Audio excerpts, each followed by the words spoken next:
വീണ്ടും തലപൊക്കി നാഷണൽ ഹെറാൾഡ് കേസ്. നാഷണൽ ഹെറാൾഡ് കള്ളപ്പണം വെളുപ്പിക്കൽ കേസിൽ കോൺഗ്രസ് നേതാക്കളായ സോണിയാഗാന്ധിക്കും രാഹുൽ ഗാന്ധിക്കും തിരിച്ചടി. ഇരുവരുമായി ബന്ധപ്പെട്ട സ്വത്തുക്കൾ കണ്ടുകെട്ടുന്നതിന് എൻഫോഴ്സ്മെന്റ് ഡയറക്ടറേറ്റ് നടപടികൾ ആരംഭിച്ചു. നാഷണൽ ഹെറാൾഡ് പത്രം പ്രസിദ്ധീകരിച്ചിരുന്ന അസോസിയേറ്റഡ് ജേർണൽസ് ലിമിറ്റഡ് ഏറ്റെടുത്തതിലെ സാമ്പത്തിക ക്രമക്കേടും ഫണ്ട് ദുരുപയോഗം ചെയ്തത് എന്നുമുള്ള പരാതിയിലാണ് ഇ ഡി അന്വേഷണം. നാഷണൽ ഹെറാൾഡ് പ്രസിദ്ധീകരിക്കുന്ന AJL പത്രത്തിന്റെ ഉടമസ്ഥതയിലുള്ള യങ് ഇന്ത്യ എന്നിവർക്കെതിരായ PMLA കേസിൽ ഇ ഡി നേരത്തെ താൽക്കാലിക അറ്റാച്ച്മെന്റ് ഉത്തരവ് പുറപ്പെടുവിച്ചിരുന്നു. അന്വേഷണത്തിന്റെ ഭാഗമായി 2022 സോണിയയെയും രാഹുലിനെയും ചോദ്യം ചെയ്തിരുന്നു.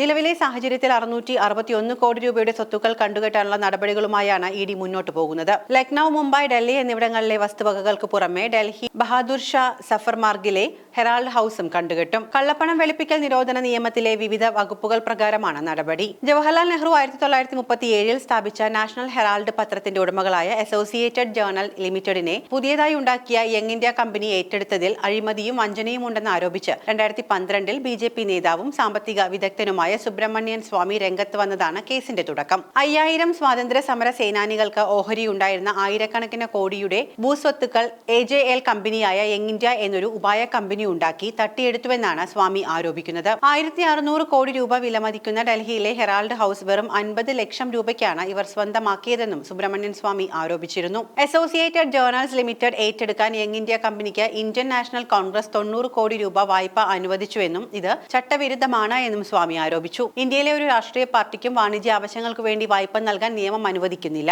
അസോസിയേറ്റഡ് പ്രസ് ഏറ്റെടുക്കാൻ മാത്രമാണ് വായ്പ എന്നും ഇതിന് പിറകിൽ വാണിജ്യ താൽപര്യങ്ങളില്ല എന്നുമാണ് കോൺഗ്രസ് ഇതിനോട് പ്രതികരിച്ചത്. 2014 ഇതുമായി ബന്ധപ്പെട്ട ഡൽഹി കോടതിയിൽ സുബ്രഹ്മണ്യൻ സ്വാമി സ്വകാര്യ ക്രിമിനൽ പരാതി സമർപ്പിച്ചത്. സോണിയാഗാന്ധി, രാഹുൽ ഗാന്ധി, മറ്റ് മുതിർന്ന കോൺഗ്രസ് നേതാക്കൾ എന്നിവർ ചേർന്ന് യങ് ഇന്ത്യ വഴി 50 ലക്ഷം രൂപയ്ക്ക് AJLന്റെ 2000 കോടി രൂപയിലധികം വിലമതിക്കുന്ന സ്വത്തുക്കൾ വഞ്ചനാപരമായി ഏറ്റെടുത്തുവെന്നാണ് സുബ്രഹ്മണ്യൻ സ്വാമി പരാതിയിൽ പറയുന്നത്. തുടർന്ന് 2021 ഇ ഡി കേസ് ഏറ്റെടുത്ത് അന്വേഷണം ആരംഭിച്ചു. ഡൽഹിയിലെയും മുംബൈയിലെയും ലക്നൌവിലെയും രജിസ്ട്രാർ ഓഫ് പ്രോപ്പർട്ടിക്ക് ഇത് സംബന്ധിച്ച് ഇ ഡി നോട്ടീസ് നൽകി. അസോസിയേറ്റഡ് ജേർണൽ ലിമിറ്റഡ് എന്ന കമ്പനിയുടെ ആസ്തികളാണ് കണ്ടുകെട്ടുന്നത്. സോണിയാഗാന്ധി, രാഹുൽ ഗാന്ധി, സുമൻ ദുബായ്, സാം പിത്രോഡ എന്നിവരാണ് കേസിൽ ഉൾപ്പെട്ടത്. മരിച്ചുപോയവരായ മോത്തിലാൽ വോറയ്ക്കും ഓസ്കാർ ഫെർണാണ്ടസിനുമെതിരെ കേസുണ്ട്.